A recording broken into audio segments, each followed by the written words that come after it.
What's up, everyone? Welcome to the show, and thanks for tuning in. I'm your host, Aaron Hepler. Today, we have a very special guest for you, Jeremy Dinsmore, the AntlerUp King himself.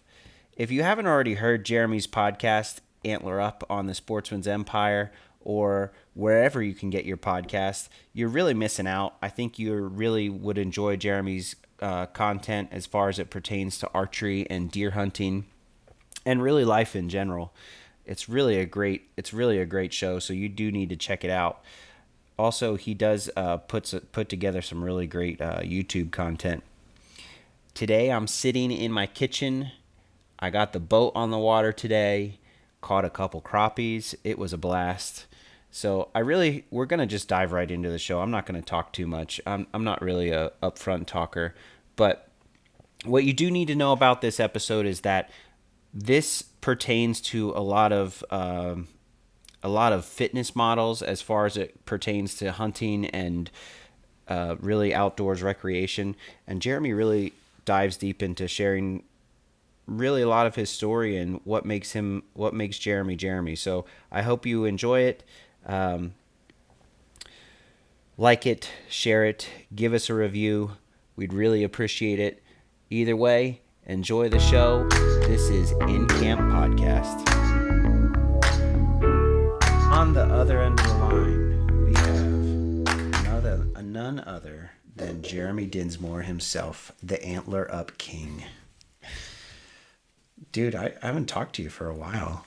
Yeah, man, it's been a while. I appreciate you having me on the podcast, and I'm pumped for you that you started this, and it's been a long time coming. It's like it's definitely been in the works for definitely over a year for you. So to see it come to light is pretty awesome for you, man. Yeah, I'm excited, man. I'm having fun doing it, so that's all that really matters to me. It's not my day job, It's just to share information, have fun chopping it up with some buddies, and an easy excuse to come down here and have some hunting talk, Yeah. So Jeremy, I think probably the majority of my listeners are going to know who you are because we have a lot of mutual friends, a lot of the same friends, a lot of the same people that listen in on when I'm on your stuff or whatever.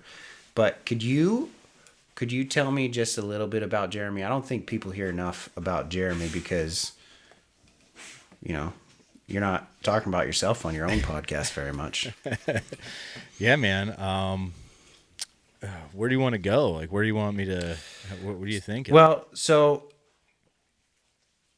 because it's funny, because the reason why I asked that is just because I tell bits and pieces of maybe some past life Jeremy to some of my students or to some of my friends, and they're like, "What? You used to do that?" Or like, "You really?" And then they say, "Oh, I could see that type of ordeal." Like today, like in high school, I was a lead singer in a band for a little bit, and did not like people. Nice.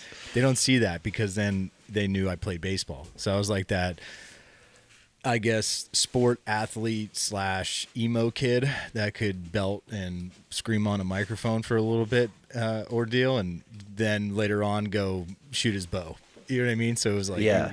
I could wear a chameleon, I guess. But no, man, a little bit about me. I'm originally from Northeast Pennsylvania, Hazleton area.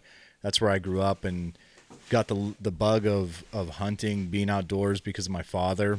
And, that story is very unique, and I'm not ashamed to talk about it now. Maybe a couple years ago and growing up, I did hide a lot of feelings, but man, I was a very angry young kid, young teenager, probably like a lot of males, young males that are 37, absolutely. 38, that time frame, that time period. But my parents were divorced at a very young age, and it was that, unfortunately, I was in that, like, mom did not like dad at the time, dad did not like mom at the time. Dad ended up marrying another woman who was my stepmom, who I loved dearly, and they ended up having 2 other kids.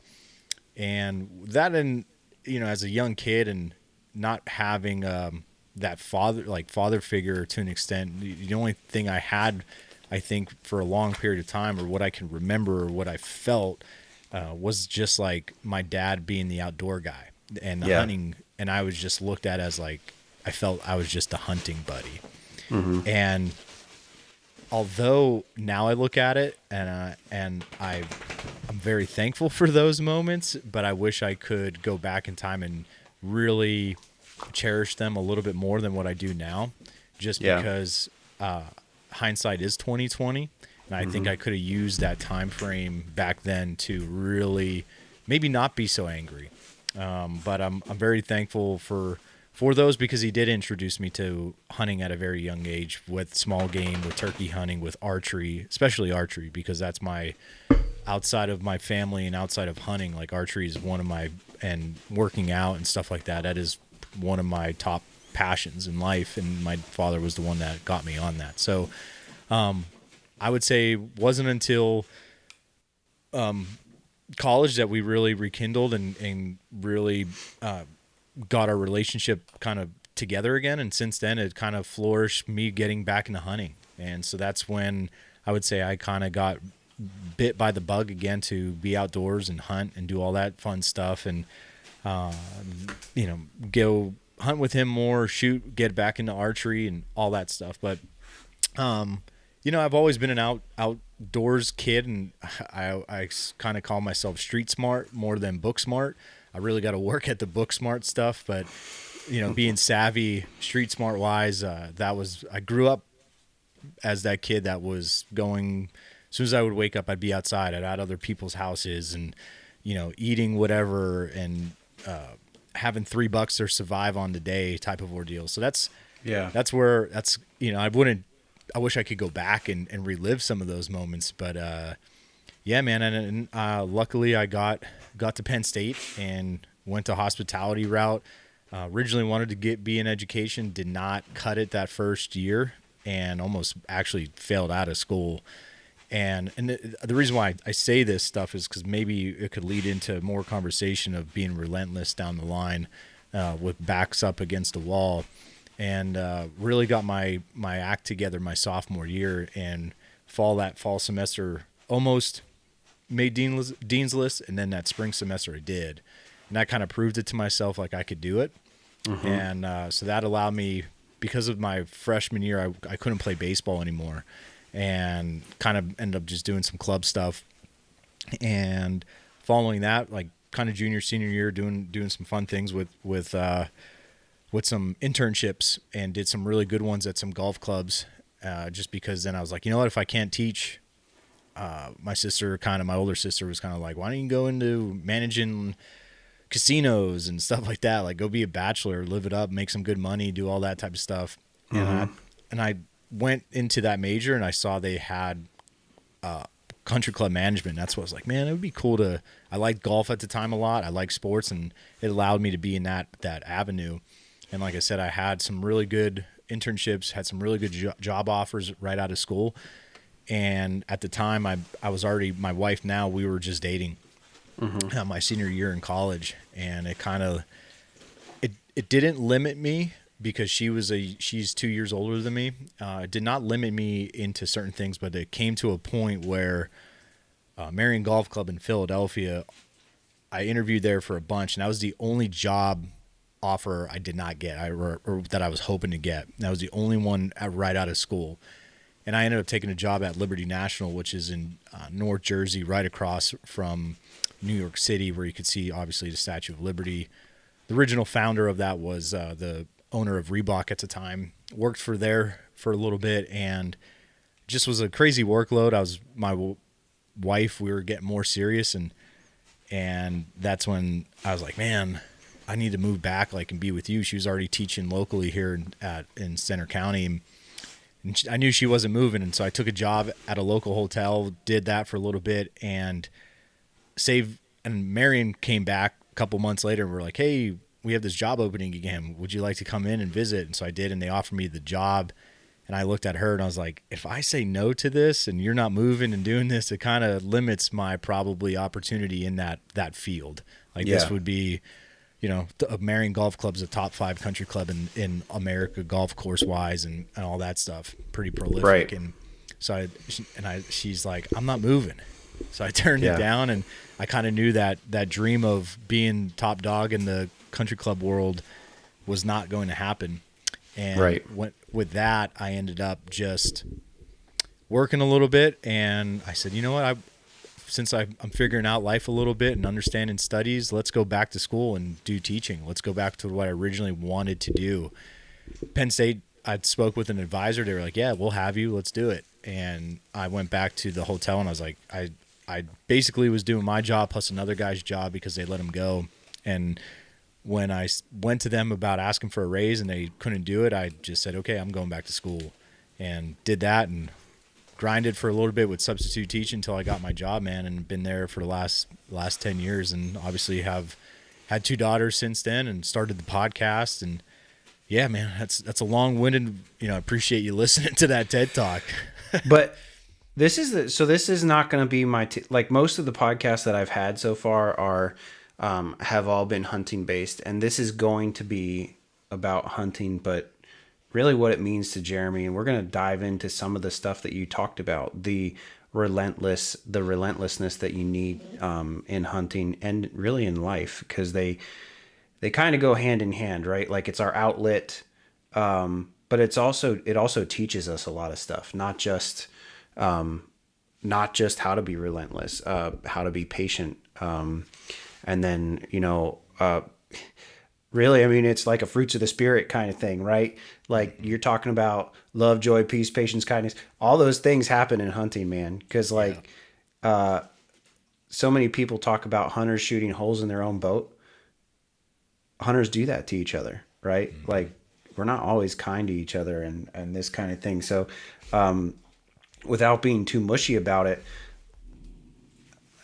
I had on here to ask what was your initial intention for the podcast, but just hearing your story kind of tells me that, right? I think, and I want you to elaborate on this. I think you probably started this podcast because you were thinking, you said, I wish I could go back and relive some of those moments, but you know that we can't. Mm-hmm. But you can help somebody else do that. So is that something was that something that was an initial intention for you? Yeah, I definitely think that was a part of it. When I originally started the podcast, it was,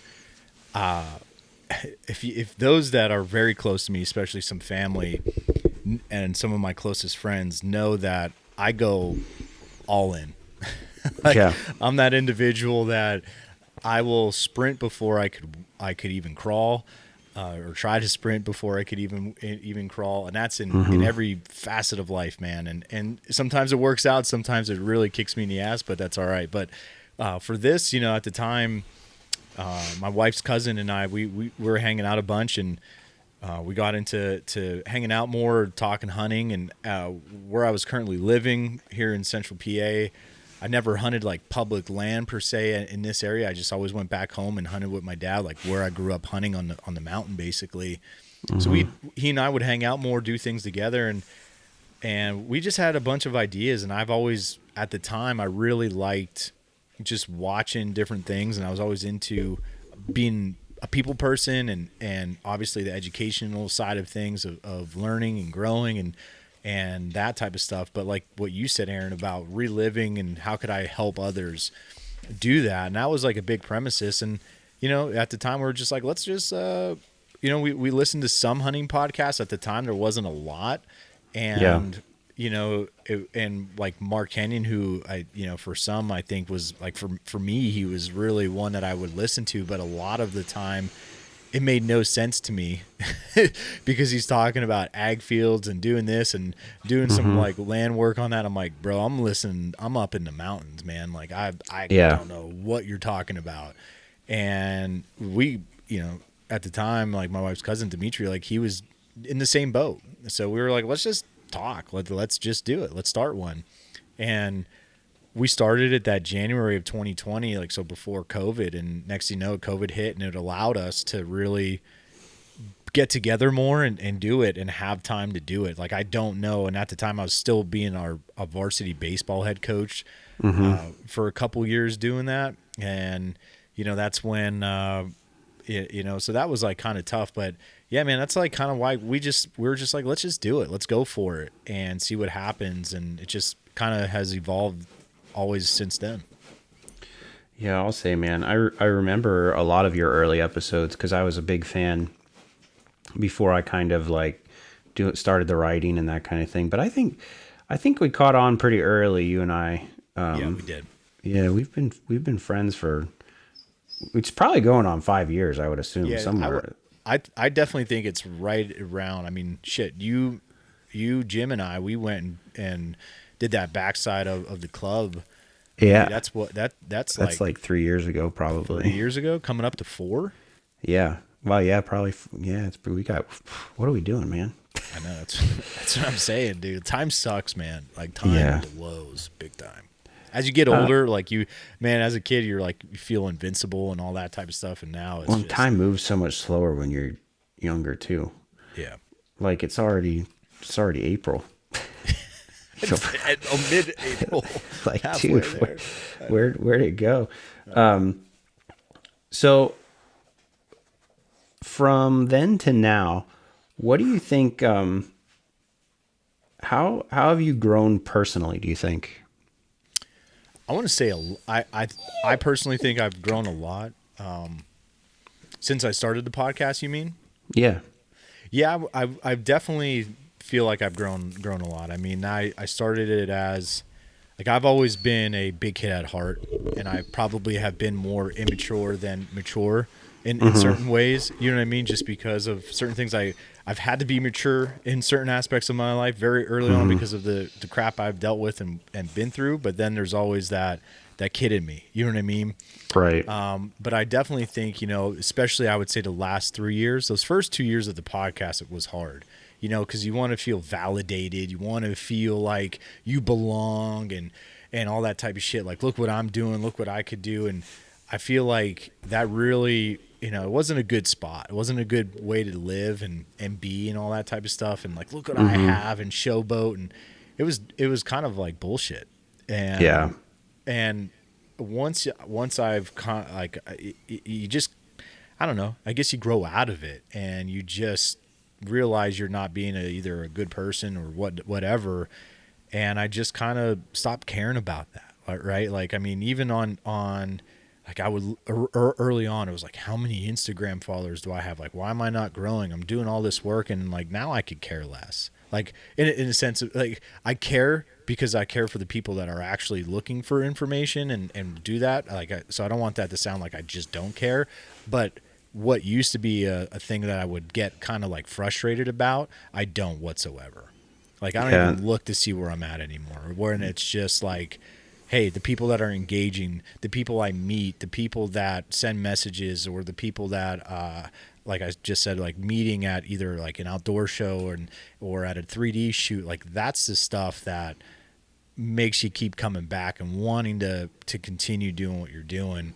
But like once I got over that hump, I would say, Aaron, is when, man, I've been happier. I've been more supportive. I mean, that's the number one thing. And I wouldn't been able to accomplish that, being a better person and evolving, without the people around me. 100,000,000%. And that goes to family, with the support of my wife and my daughter. My oldest daughter, obviously the youngest one, that could care less. We got to keep her alive. Then obviously number one, my friends. I mean, that is like my closest friends, and they know who they are. I consider you even one of them, Aaron. But like, Yeah. my good friends that know that. I mean, I wouldn't have been able to do that without them, and I couldn't have done it without even non-hunting friends that are in that. Just the people around me that I surrounded myself with, and my family. If it wasn't for them, I'd know for a fact I couldn't have evolved into the person that I am today. And like I was telling my 11-year-old this, you're going to go through all these ebbs and flows and all these big feelings and emotions throughout your life. And I said, you know what? Like, as a kid, you went through it as like a 3-year-old, as a 5-year-old, and you're, as an 8-year-old, and now she's 11. And I was like, shoot, dude. Unfortunately, you're going to now feel that at 11, 12, 13, 14, 15, 16, 17. I just named off every single number leading up to it. But, yeah, man, I definitely am extremely thankful for my close friends and family that have helped me become a better person and who I am today, no doubt. Yeah, I think you're right about the Instagram, whoever's following all this kind of stuff. I think those kind of things, if you're reaching 10 people and those 10 people really mean something, and they don't get to that point in life where they're like, oh, I wish I could relive that moment because you helped them get there, that's worth it. Yeah. Yeah. Because even at the end of the day, man, like you could kill the biggest buck in the state of Pennsylvania. A few people are really going to care, and they're going to care for a little bit, but then next year, they're not going to remember you. No, I mean, not at all. To put it in the way my brain works, like I don't even know who did or who has a record. Like that doesn't pertain to me. You know what I mean? Because that's not something I'm going after, and for some that is. But like it's, what is that? A few minutes of fame that doesn't necessarily matter in the grand scheme of things. No. Those antlers just collect dust on your wall, you know? Yeah. I mean, I love to look at them. Yeah, no doubt. Like we all do, but like your daughter, like my daughter could care less. Yeah, exactly. Oh, well, she's excited for like a minute, you know? Oh yeah. Oh, no that's doubt. Really cool, Daddy. Yeah. And when are you it's coming like, home all right. now? You just killed them? Okay. You know, like you want to see my character on Roblox? yeah, exactly. Exactly, man. And that's what it's about, dude. Yeah. You've had a couple really banner years for Jeremy. You killed out of state this past year, right? Yeah. Yep. Yeah. And was that your first out of state? Buck, yeah. Yeah. I think I keep reiterating this on anything I've talked to with anybody, but man, this past year was one of the most fun years I've had because I just was like, I'm going into this year I don't give two F's. Like, I'm going to have fun. And this is something that I'm going to reminisce now because I called you on the way home from deer camp because we needed to swap stories. Like, we were texting all weekend, like, this is happening. And so, it was a freaking blast. You were hunting on the eastern side of the state. Yes. Yep. And I was hunting on the westerns. We switched spots, you know, and it was really cool. Because like, you know, this podcast is called In Camp, and it's really about, it's obviously there's hunting that's like a solo thing, right? But there's always something that you come back to, whether it's in your immediate camp, but you're part of my camp. And I think that's a cool thing. So we got to like reminisce on the way home and tell our stories. And it was like a kid on Christmas again for rifle season. I haven't been excited to shoot a gun in forever. And I was stoked to have a tag going up into that northwest corner. Yeah, man. How about you, man? Yeah, I definitely agree with that. And me and my buddies, obviously, Jim and Tim and Josh, we got together this past weekend. Josh had to leave to go to work, so he wasn't on the podcast. We did live, and we did not do a like recap of like the three of us together from our very fun, successful second day of rifle season that we had. And so we talked about it on the podcast. And the same way, man, like for me, the last couple of years, I've talked to you about this, and I recently talked to my dad. And I was like, dang, Dad, I was like, do you realize that since 2017 to 2024, there was 1 year, Aaron, 1 year where I did not draw my bow back on a buck and wouldn't have had a shot with a rifle. All those other years, I either filled my tag or I messed it up. Yeah. And it's like, dang, when you think about that could have been a lot of good tags filled and like, you know, make yourself like pump your chest a little bit. Yeah. But all those other years when I was thinking back, and the reason why I bring that up is because growing up, I would see a lot of deer, and I filled a lot of buck tags with the rifle as a kid. And size, you know, how many antlers and all that stuff didn't really matter. It was the experience.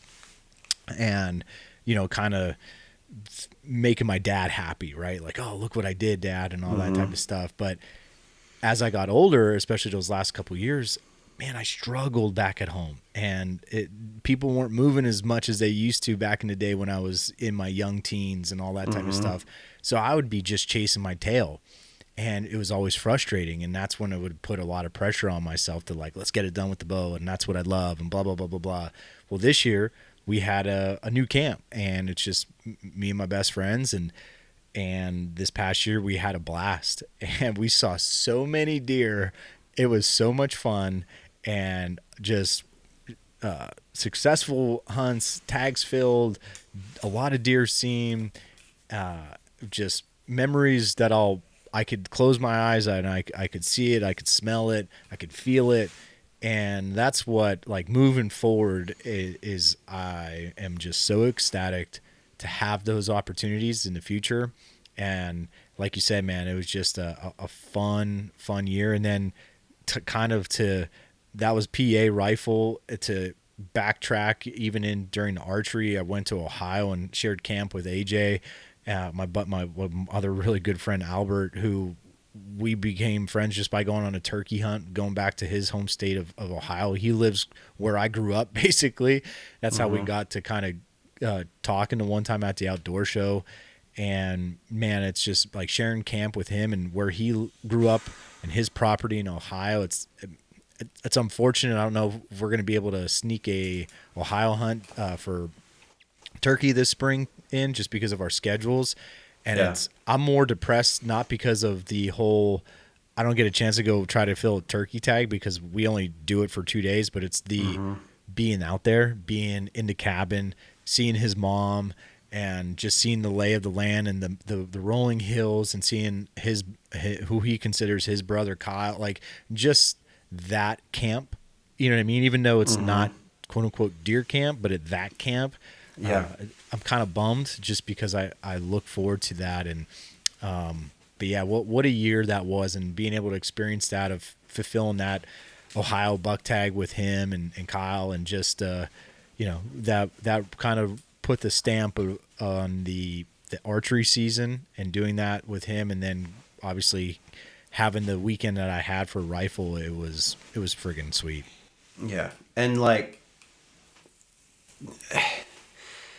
we both have racks to show for hunting with a gun, but it's just a token of the memory of, I was hunting with two of my buddies, and you've got to meet Rich. You had him on your podcast and stuff. I was up at his camp. Great dude. Great. That dude, he's a nut. That guy will kill anything. But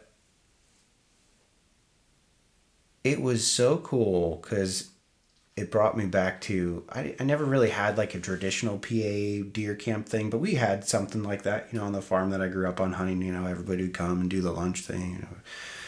It was just a day thing though, not like stay overnight, that kind of thing or whatever. But it was kind of reliving that and like building really good friendships. And like, dude, I remember sitting there watching snow come down, and I'm like, even if I don't kill a buck, this is a really cool experience up here. But God, wouldn't mind one walking by. And it's, dude, these deer come out, and like the hunt itself, incredible, right? Shot the deer, all that stuff. The cool part of that is I was like, whoa! And somebody from across, like a mile away, good job, And I text my buddies, and they're like, that's you, right? And I'm like, 8-point down, all this stuff. And like, I'll be there in 5 minutes. And they're like running down the ridge, and we're all super stoked to quarter the thing out. And it was like the same kind of story for you, man. Like you got to, Jim saw you shoot the deer, right? Yeah, dude, he was 2 feet away from me. It was just wild. Yeah. And then he blasted a doe, which was like, it was just more deer ended up popping up. He blasted a doe. Tim was walking up with already his buck, all like 100 pounds on his pack. It was just friggin' wild, man. And it's those kinds of, like, the rack is the token of the memory. I could give I love it, but I could give two craps about that part. The part that was cool was that like camaraderie of that part. And of course bow hunting is a little bit different. It's like I said, it can be a solo sport, but in the same token, my good buddy Jared that I bow hunt with like religiously, like we live in the same area here.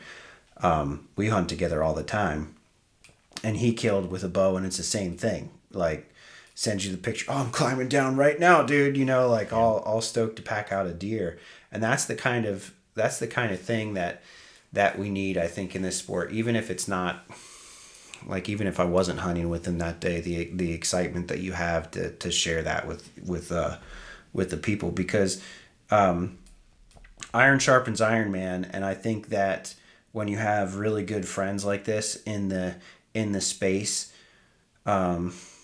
not just like in the hunting industry, but just like Right. that share the things that you do, you can really help each other grow in a small part of life outside of hunting, because you can really, you know, learn some good character traits from each other, and learn resilience and relentlessness and all those things that you really need to get through life. Yeah. 'Cause I mean, like even what I was saying earlier, like, I mean, if it wasn't for Jim, you know, and Josh and Tim and Tom, like those four, man, like those are my ride or dies. And you know, if you're lucky if you got one, you know what I mean? And I know there's other people that I could throw in that, like, no doubt. I mean, these are just the four guys that I talk to almost every day.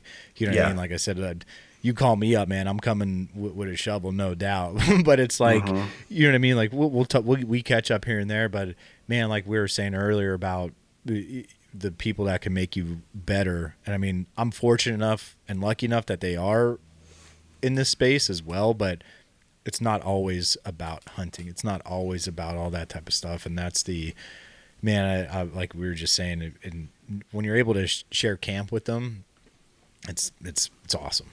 Yeah, it is. It's such a good thing. I think there's a lot of stuff that people miss about you, because your podcast is it's very, you know, deer centric, and it's so appropriate, because we need realists like you in the hunting space that talk like real deer and this kind of stuff. I think the things though that people miss about you is, man, you're a teacher, but you're a phenomenal baseball coach. Some agree, some don't agree on that one. Yeah, but you don't. Well, I mean, I'm gonna let you brag about. I mean, you've had some pretty top notch players, if I'm not mistaken. Yeah, man. No, they worked hard, and they deserve all that credit. And you know, very fortunate enough to be lucky in the position of coaching kids that, you know, in high school baseball, it was a weird thing, because that sport has evolved, and every sport has, since we've gone through the high school ranks and dealing with things and travel ball and all that type of stuff. But I mean, yeah, I mean, there's one who I consider like almost like a little brother to me, and he's out playing AA baseball right now, and we FaceTime, and we were able to get together for a couple evenings out this past fall together before he had to go and do his thing and get prepared for the season and stuff like that. But yeah, man, this is year 3 that I'm not doing it this spring, and I'm very thankful for, you know, like what we were saying about people that make you better, and like the coaches that I coached with, man, I had some really great individuals, and still friends to this day, and want to see them succeed of what they're doing, because some of them, they're still coaching a team now. Well, my assistant is now who was my assistant is now the head coach there, and I think very highly of him. He's old school, and he and I were both kind of the good yin and yang. I tell people we're both fiery guys, but we knew when one needed to be fiery, the other one did not have to be, and vice versa. But man, that taught me a lot, and that prepared me for you know, you're not going to make everybody happy. You know what I mean? Nope. And that's everything in life. I mean, that's when I was managing employees. That's when teaching, you know, you have kids that just absolutely connect, and then there's kids that just flip you the bird and, you know, do not like you. And that's okay. Like, I'm still going to give 100% for that individual. And the same goes like when I was coaching, you know, some kids, you know, it's the nature of the beast. But man, I thoroughly enjoyed that time. It was tough. Mm-hmm. And it's molded me into, it's like another chapter in the book that I live. And, the life that we live is the story that we'll tell. And that's a story I'll tell and be fond, but I'm okay with where that one ended. Yeah. And the year prior to that was a very tough year for me, mentally, physically, emotionally. Just that year prior to my last year of baseball was a tough one, man. I was in a dark place, everywhere, you name it, man. Husband, father, friend, just every facet. And that's where I can't thank my friends and family enough to get me out of those dark days. And some of the players, man, like, to be honest with you, I remember one kid in particular who was like, "Dins, you have to come back next year." And I was like, whoa, you know what I mean? Yeah. I think they kind of either heard me say something or just kind of could read the room a little bit. And I ended up coming back for that class. And unfortunately, it's like it's always that one class, you know what I mean? Because then the other that year, the sophomores, when they were juniors, my last year, there were another great group of kids who I would have loved had the opportunity to coach as well. But I knew my time was when it was. I was actually coming back from Iowa. I flew to Iowa to go work a teach and train tour event for Tethered. And I was on the plane, and it was a Sunday. And I texted my wife before we hit liftoff.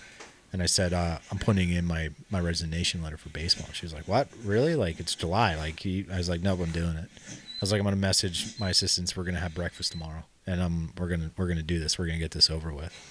And I was okay with it because of the year we had. I brought the kids together. We read the workbook version of the Jocko Leadership Extreme Ownership book.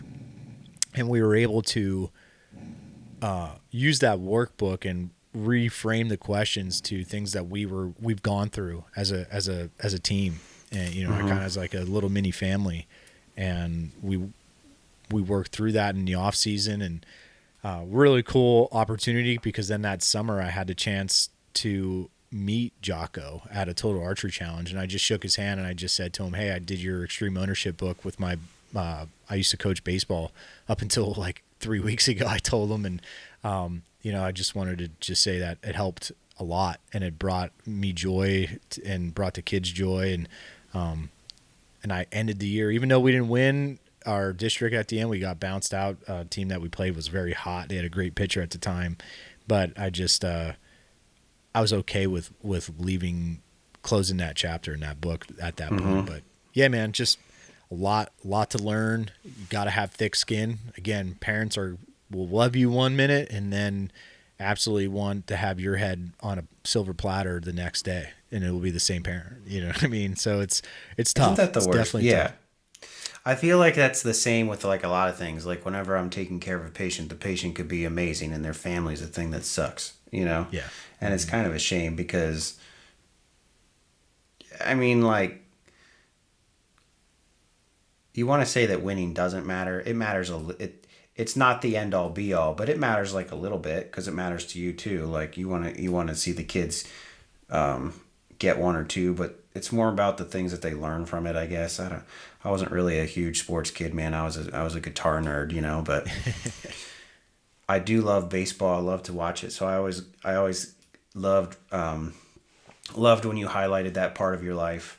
And it's cool to get to hear you talk about your feelings about it then, because it's not, even though like there's some glamour to it, like that kind of stuff isn't easy. Just like, drawing your bow on a whitetail is not easy, but it might be harder. I don't know. You did both, but I think one thing that I did want to touch on with you too is with your career type. I think you're probably one of the most qualified people I know to talk about, and you're not like a meathead either, so you don't talk about this, but man, you're fit. You know what I mean? Thanks, so dude. So why the fit life when you're talking about hunting? Like for me, with that aspect of things, like obviously I teach health and phys ed, and the one aspect that I kind of left out earlier on is, when I was doing the substitute teaching thing, my wife was obviously working full time already as a teacher and had been for a couple of years, so she was like tenured, and I was just trying to get my foot in the door, but bills needed to be paid, so it was I was substitute teaching. I was still working at the hotel. I was also doing. I coached, I think, like middle school track that one year. And then also when I went back to school for the kinesiology, be it health and fitness teacher, health and PE teacher, it's a kinesiology degree. So with that, it's easier, I should say, to get your personal training certification because you have the knowledge content based. So I went right away and took that, and I was doing personal training. So at one point in time, I had 4 jobs at once, and I won't ever forget this. My first paycheck when I was a full-time teacher in the month was I think it was like November, and I made, in that one paycheck, I made more money that month than I did like in my whole year. When I was working like those 4 jobs, because I ended up coaching football. I was a head coach of middle school football at the time, so it was like I got that check plus my normal check, and it was like all that combined was like more than what I was making like in a year as trying these 4 part-time jobs. But yeah, anyway, yeah, man, so like with that, it's always been a passion, and I always loved bodybuilding. I always loved you say like, I'm not a meathead, but like part of me, I guess, like always wished I was like 6 foot and just roided out of my ass at some point in time in my life. But I'm always being like, 5, just one round. I want just one round. Yeah, just one round of it. That would have been really cool. Grew up in the stage of Mark McGuire and Sammy Sosa. So like the superhero look of the forearms the size of my leg, that would have been really cool, I think, at one point in time. But knowing that's not going to happen, I ended up just falling in love with it, man. I really did, of just the human body. Like, this is all we have. And I just mentally, I know there's sometimes unfortunate. I mean, you see it in your medical field. Like you could have the most fit individual, and something unfortunately can happen where it happens. Right. But if I could put power in my own hands of keeping myself healthy and in the best that I can be, I will admit, like when my daughter Nora was born, like I was probably some of the best shape I got in. And when I went to Utah, and then I just kind of made excuses and like, you could do it and change things up a little bit. And I started doing more of what I used to have more success in, for training wise. Yeah. So, I started doing more like of that traditional, hypertrophy type style program, and I really liked mountain tough type stuff. But then there were days where it'd be like, you have to row 250 meters. And then your time that you have is how many burpees you have to do and this type of stuff. And like, some people do it and they get after it, and that's great. It didn't work for me. Just, mentally, it was just like, fuck, I'm not doing that. Dude, man, the last like 2 months on this new program of just kind of just doing a normal strength training, cardio based program, like what I would have done in my early teens when I wanted to look good, or or mid 20s when I wanted to look good. Like, I haven't felt this good in a long time. And how can we, now I take it like, how can I incorporate that into the mountains, into archery, into other things? Like, now that's the fun part. Yeah. And that's where, like, dude, I've been doing certain things where the last couple of times I have gone out scouting and did things with my dad up at the club and whatnot. And I feel freaking great, and I'm pumped for that. And yeah, I think it's important. I think it plays a role too for other individuals with it. Like, yeah, you don't need to be fit to kill a deer, but man, it feels a lot better. You feel a lot better when you have to hike maybe over X amount of, climb X amount of elevation and types of terrain. Like, you're going to want to do that and know that you can do that, rather than I'm just gonna sit here and see what happens type of ordeal. Yeah. I I really agree with you, man. I think sometimes people are like, "Oh, you don't need to be fit to kill a deer." That's true. You can not be fit to kill a deer, but eventually, maybe everybody isn't like this. If you're like from the Midwest and everything's flat and you hunt only fields, I don't know, but and obviously Midwest hunters do. That's not a knock on them. There's plenty of guys who put legwork in, and there's stuff to climb there too. But you're eventually gonna get tired. You're gonna hike. You're gonna be like, oh, it's no big deal. I go way back in. I go over all this and stuff, and eventually you're gonna get tired. I was out with my buddy scouting, and he has this hilarious clip of me, and we get to this sea of freaking rocks in the middle of the woods, right? And there was no way around them, and I'm just like, and like, I don't care how far back I go. Like, I'll go as far as my legs will carry me. But there's a time where you get tired of it. And every time you get tired of it, you're going to like it a little less. You don't get that dopamine hit that you need from it, the healthy type, right? You don't get that. And I think sometimes guys are like, oh, you need to like you said, do the burpees and just high intensity, high intensity, high intensity. But like you, like I had the flu when we I didn't get to see you at the sportsman show this year because I had the flu. Yep. I lost muscle, right? Like a couple inches. I didn't feel like I was, and I'm coming back and I've been doing a lot of like kettlebell workouts because, you can stay very consistent with them.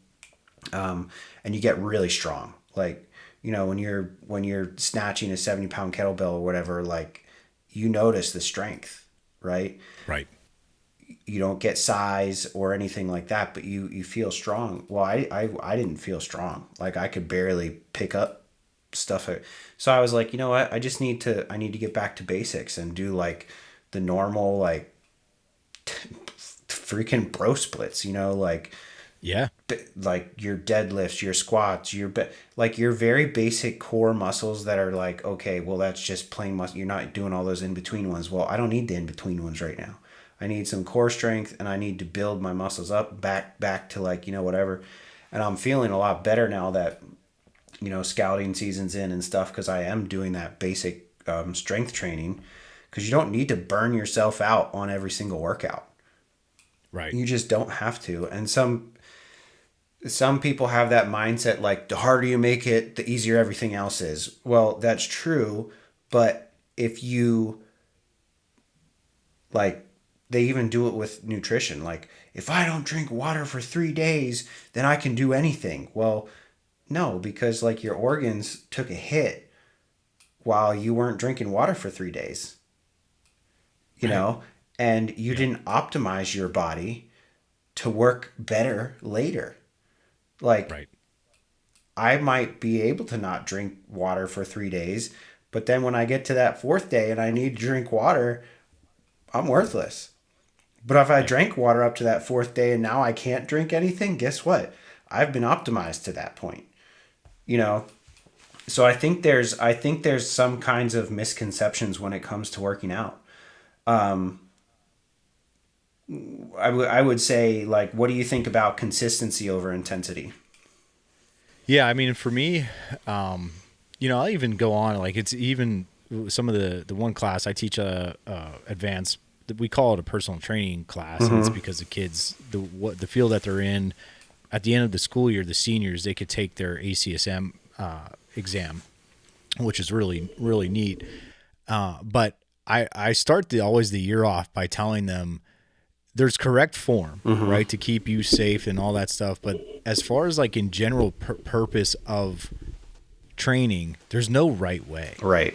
And what I mean by that is what works for me could work for you, but it may not work for 100 other people, and vice versa. Like what we were just saying, exactly what we're saying. So I like to preface it that way. And then, to kind of, even before I get into like what your main question there, Aaron, like even now what we're saying about the bro splits, like I'm even in that same boat. And so like for me, like when it comes to like back day, it's like more fun now. And I'm like, okay, for archery, four main muscles are going to be used. You got your rhomboids, your major, minor, your lats, and you got your traps. So when you look at those four, it's like now I get to like nerd out a little bit more of how can I gear that to not only feel good, look good, but then perform good by doing those. Do you know what I mean? And so that's like the other aspect of it.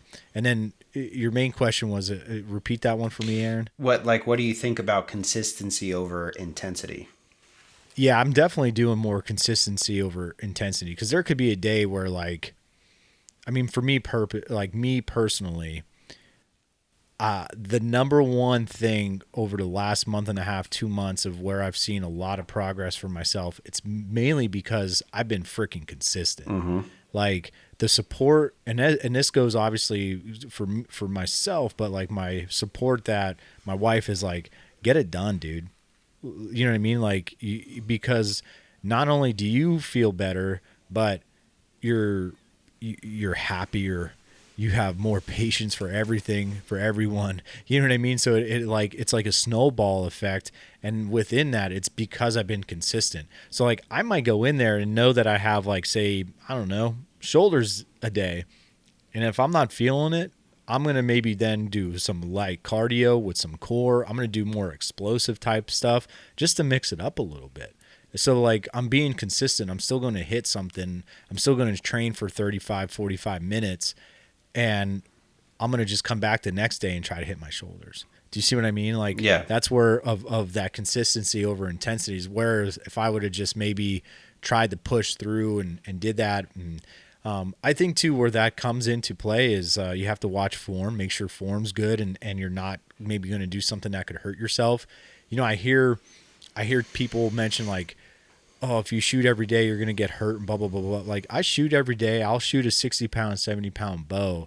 And man, my shoulders feel in the last 5 years, I'm going to knock on wood here, I haven't had any issues. You know what I mean? Like I had more issues because I was throwing baseballs every day at practice and hundreds of batting practice throws, not because I was lifting my bow or drawing my bow back.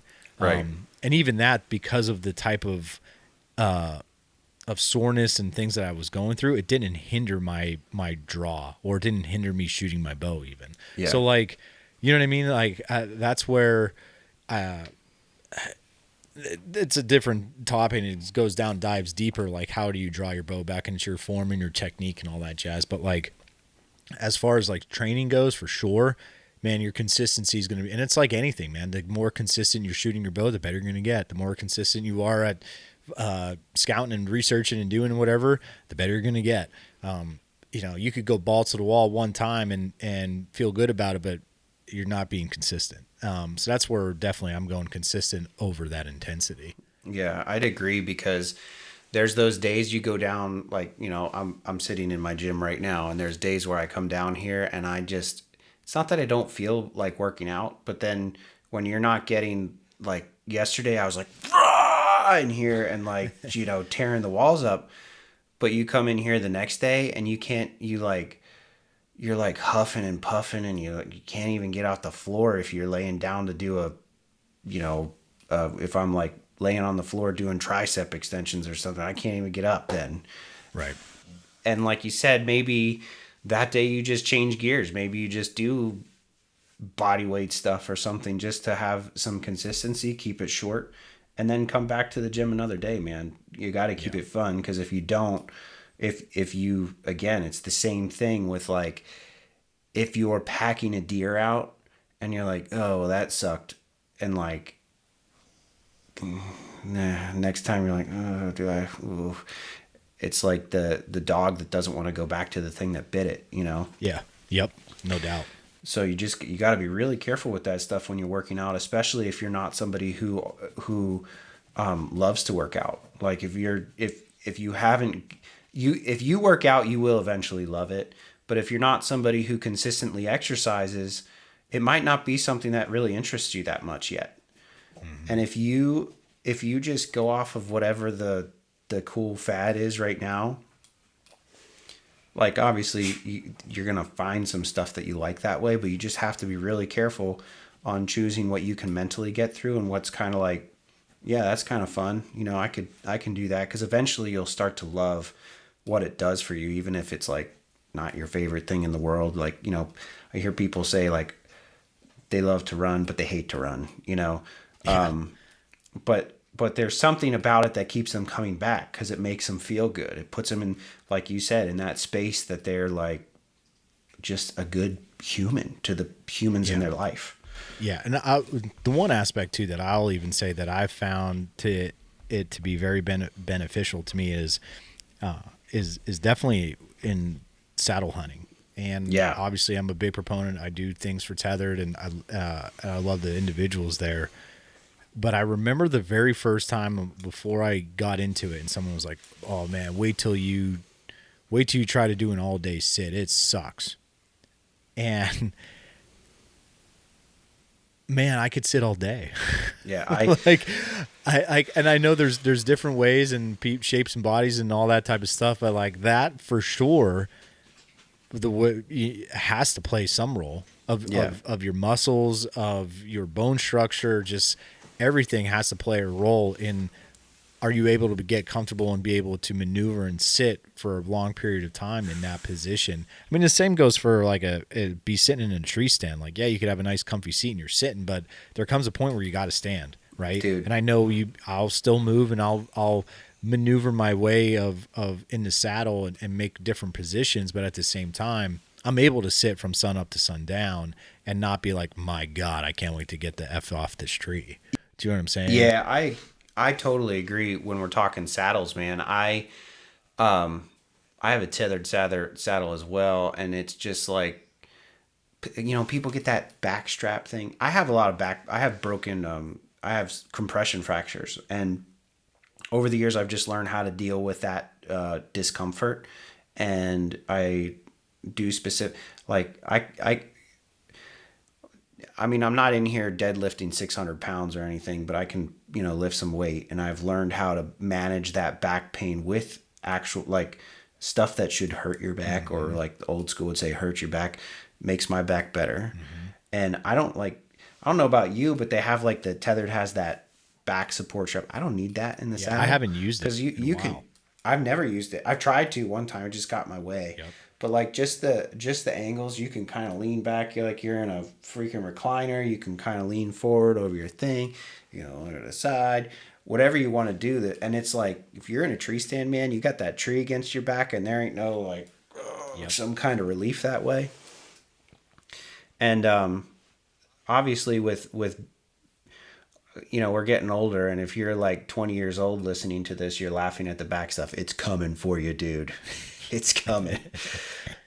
But those are things that you have to learn to live with the pain, cause like I'm not, there is no way I see the people that are getting on the stuff to fix their back pain. And you know what it doesn't do? It doesn't fix your back pain. Yep. Like Oxy ain't gonna fix your back pain. It's gonna make you forget you had it and then make it worse. So the way you really can fix it is in places like this. And if you want to be carrying a deer out of the woods for the rest of your life, you better get into the gym and learn how to cope with stuff like that. Yeah. So that's kind of like some of the physicality of hunting is if you're talking about all day sits, like, yeah, those muscles are definitely a support factor. Those stabilizing muscles when you're in a tree, because you sit all day, and even though you can do it, man, you gotta sit in a saddle all day. Your abs hurt the next day. Yeah, a little bit. I always say you have to get, even though you could strength train your way into it and feel good, those first couple sits, you definitely have to break in your saddle shape. It's always funny because Greg, he talks about that Godfrey, obviously from Tethered, and and I always say that's why that summer months are important for getting up and practicing, getting your shooting in a little bit, because you do need to get in a little bit of saddle shape of you're using those minor muscles of that you're not using all the time. But again, that just solidifies, like, I'd rather have a good solid base rather than like, I'd rather be at 50% than 0%. You know what I'm saying? And, Yeah. and work my way up to that 100% from 50 rather than like, man, I'm at ground zero. I got to go all the way up to 100. So that's where I think, again, if you give yourself a good base, heck, we were laughing like this, me and my buddy Tim, and we were just saying this past weekend, I said, man, I feel great, like cardio wise and what I've been doing. I haven't had any knee problems. And it was just like that.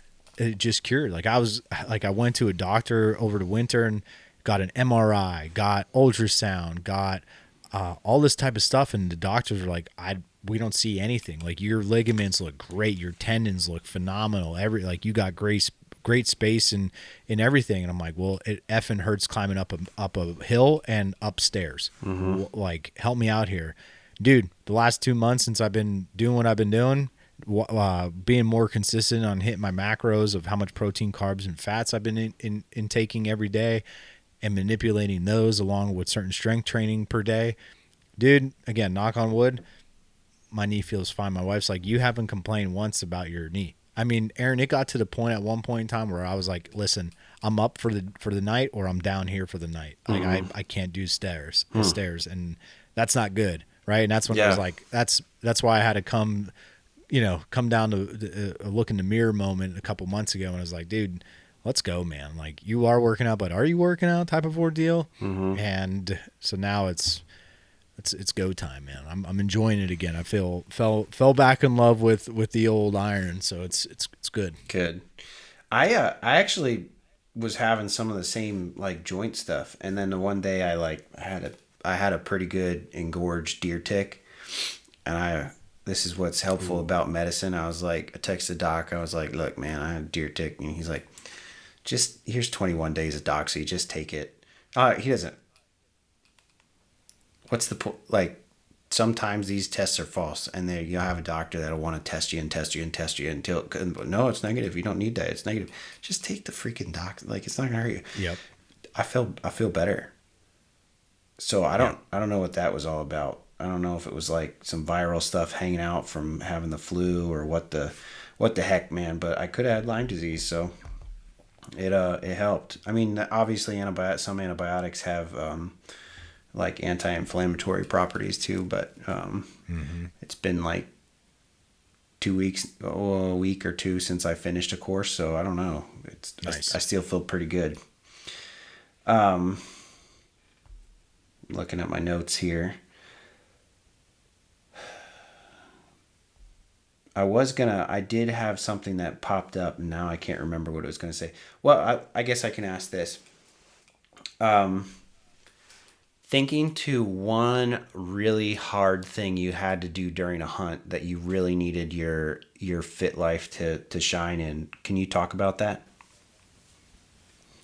Yeah, I would say, it's a great question. I would say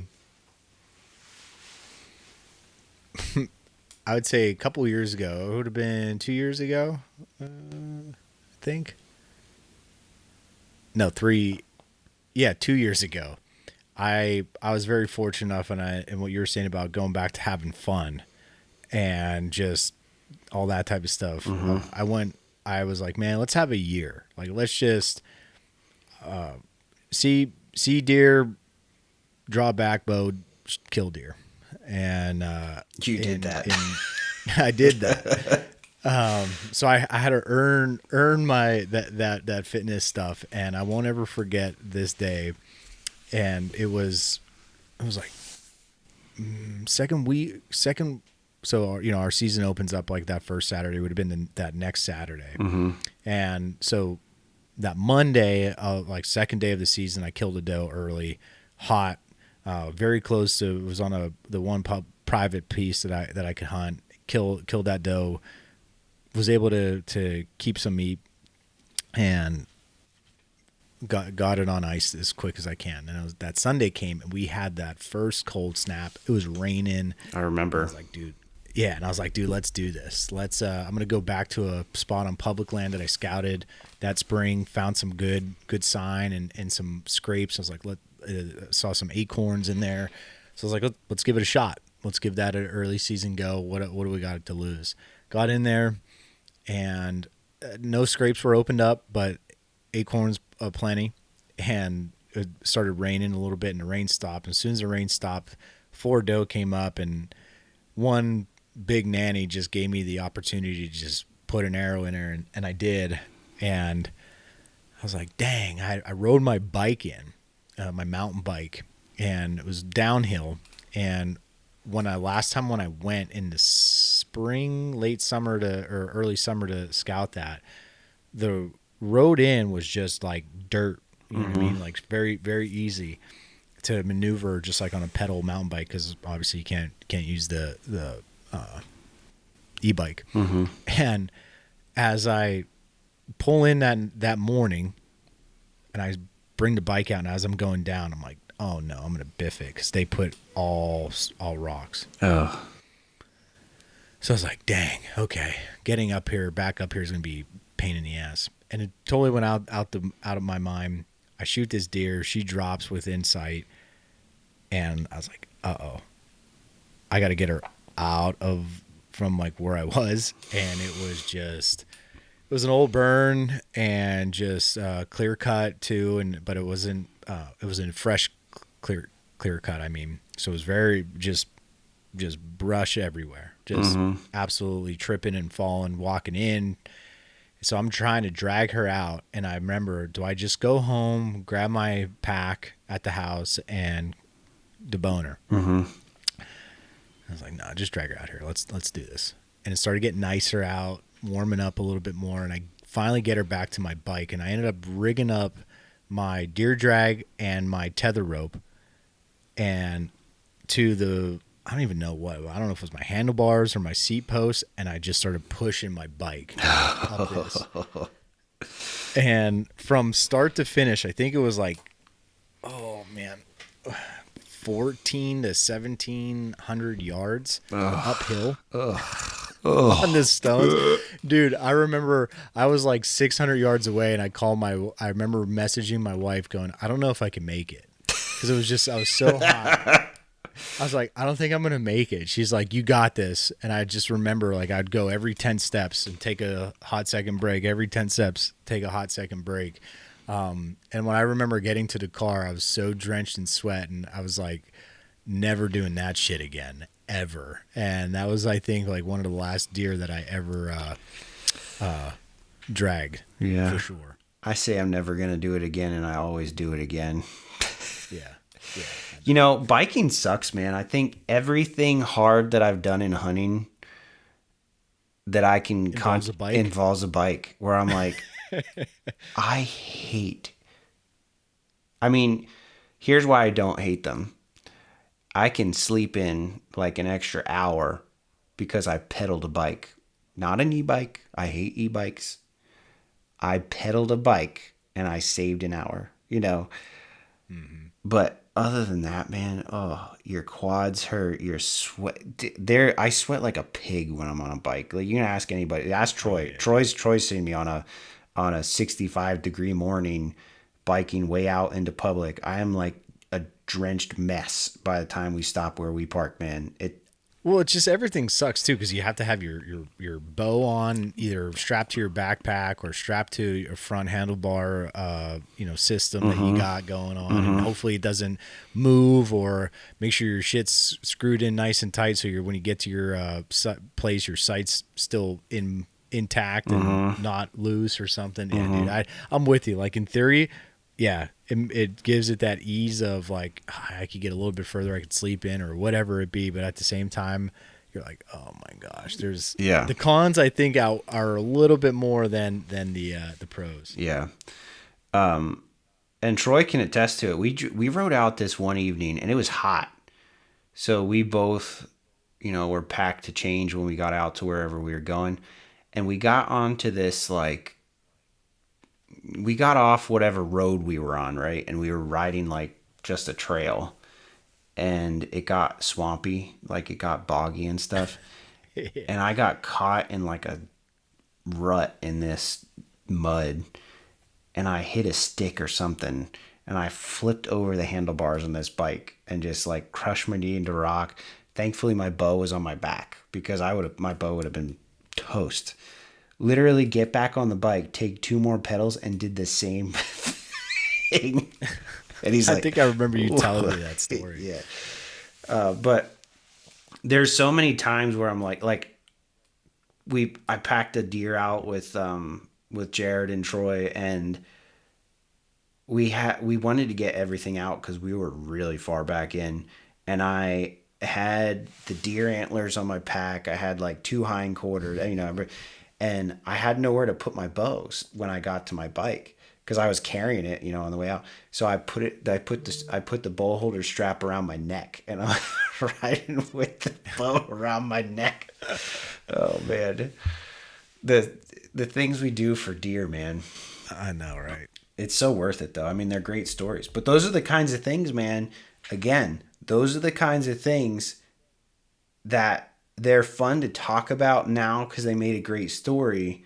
But mentally, if you go to do that again and you weren't like, right, you weren't getting that hit off of that you needed, and that was a negative interaction in your brain, even though you think it's not, and it was, you're not going to be able to repeat that again and again and again. Right. So you need to find a way to be able to repeat that again and again and again, because it's what we're here for. Yeah, no doubt.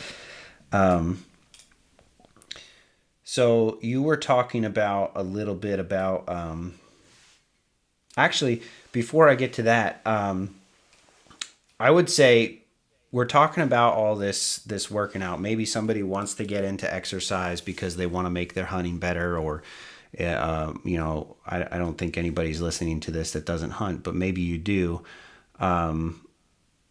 Maybe you're interested in hunting, maybe you're interested in fitness, but how do you think just an average person that maybe does not really love exercise that much, how do you think that they can make a little routine for themselves that could maybe light that fire for them? Yeah, I think, obviously, do what's going to at first make you want to do it and have a purpose, you know what I mean? So obviously archery or hunting related. But as far as like actual skills, like do things that are, you're more time under tension. You know what I mean? Like isometric holds, get your range of motion in, be a little bit more flexible.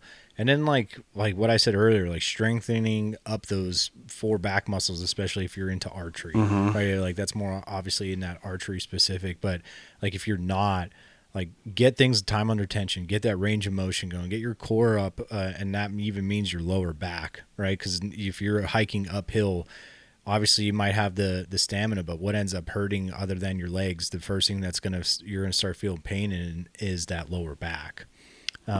So I definitely think like that core is really important, and things that people neglect, especially the back, because they don't look at it in the mirror, right? They're always looking in the front. They see their biceps, they see their abs, they see their chest and front delts and all that stuff. And that's where those rear delts get no love and all that type of stuff. So, I mean, just work on that time under tension, and that could be grabbing a band, right? And if you have a heavy duty, monster jar of Jif peanut butter, right, that you don't have weights or something like that. I mean, all you need is even like a 5-pound weight. Hold it in front of you, right? And get a band strapped to something, pull it back, hold it there for those 5-6 seconds, let it down, do it again, right? Like do 10 reps of that, a couple sets. Like that's where that time under tension is. And then like I said about range of motion, man, like I'll be the first to admit, like that is one aspect that I know I need to get better at, of doing flexibility. And I'm not saying go do yoga, but man, yoga is a great thing. I have a student that he freaking kicks ass at it, man. And he's a jacked little sucker. Could lift some good weight, but he's also pretty flexible in doing the yoga side of things. And it's like, man, that'd be great to get there and do that stuff. So, you start there and gradually, make sure you're getting like the basic stuff down. Make sure you're getting 10,000 steps in a day at minimum. all that type of stuff, man. Like that's just this good way to get going. And then it's like easy things, right? And then it just progresses. Like now it's like, okay, I did the bands for a little bit. I could still keep those in. Maybe that's your warm up. Now you're actually wanting to go lift some weights and get a set of dumbbells or all that type of stuff. And I'm telling you, man, it does. It goes a long, long way. And I always preach, it's not about, you see guys that can maybe curl, obviously high school kids are always see how much can you curl and look good and, curls for the girls type of ordeal. But it's like, let me see you grab 22.5-pound dumbbells and actually do a legit dumbbell curl and squeeze and really see those muscles grow and all that type of stuff compared to just swinging a 40-pound dumbbell you're getting 10. If you're swinging it 10 times, you're probably getting like 2 reps compared to, slow, controlled and all that type of stuff. So yeah, man, I would say start there, get that time under tension, get that range of motion going and strengthen up those core. And you're going to be well on your way to, to finding success. It's all right. Yeah, that time under tension is definitely important. I think the bands are like a really cool way for new people to get into it for sure. Yeah.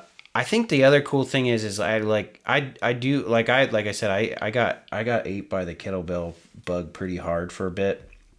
I love the kettlebells, and I think they're kind of a cool thing, especially if you're like an out of state hunter. I mean, you can take one 25 pound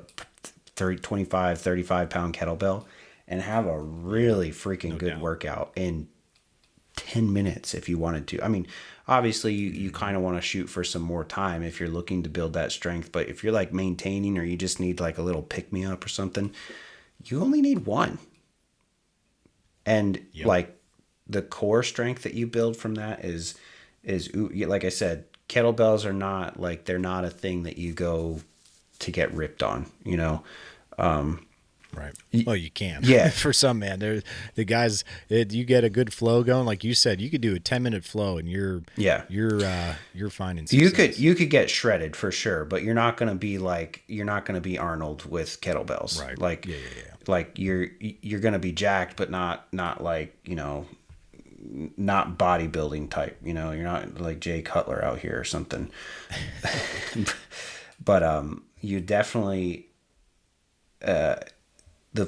the functional aspect of fitness when you're getting into it is the most important part, because when you can pick up your grocery bags a little easier, you're gonna be like, oh okay, like I see how that plays into my normal life, and it makes you feel really good in whatever you're doing. And I think something else that you said too, 10,000 steps is important, but it's not a lot.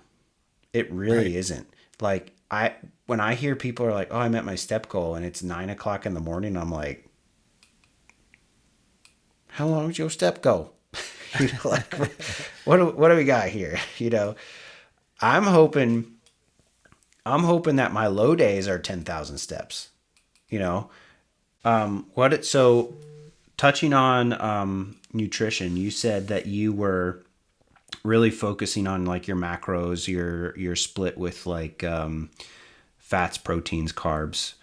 What kind of changes you're making in that? I think I'm actually counting them. Like, you know what I mean? Like just making sure, like I used to do it religiously many years ago, back when I said when my daughter was born, I was working with almost like kind of like a fitness coach.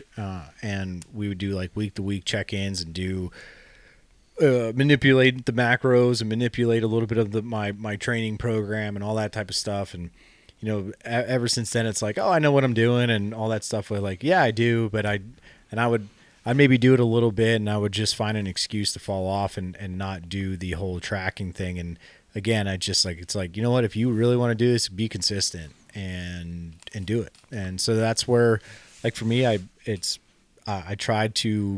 getting, I would say like 1 gram per body weight of protein is where I'm at. Obviously, like for me, I'm still keeping my energy level up as far as like what carbs are concerned. I would say I'm doing more of a modified I'd say like I had some like I make a little protein and oats in the morning, but I'm staying away from other like processed carbohydrates the best that I can, and then my fat is kind of middle of the road as well, so like nothing too crazy. So like all in all, I'm just shy of 2,000 calories per day of where I'm at, just because of what I want to lose, and my weight itself is not dropping insanely. And like where I'm at now, it's like, yeah, I'm happy. Like, let's keep this going. And, Yeah.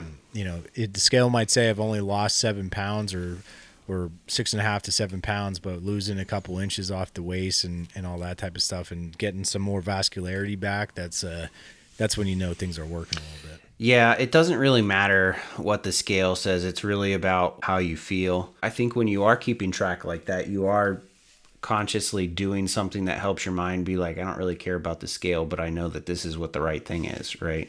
Right. And exactly. because right now you're just shy of 2,000 calories, but come hunting season, you might be closer to 3,000, because that's what you need at that point in time, because your body is at that point going to be a well-oiled machine and needs the fuel differently than it did before. Right.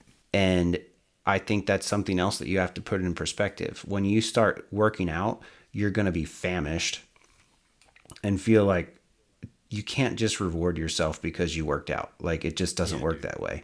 You need to eat the same way that you were eating, because you can't add calories because you did something, because you just completely negate the gain that you just tried to make.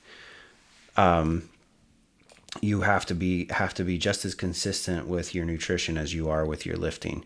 And I'm kind of being a little hypocritical, because there's times where I go through and I just eat what I want, right? And then and then I'm like, oh, I got to tighten up again. Okay, we're gonna, I'm gonna make these.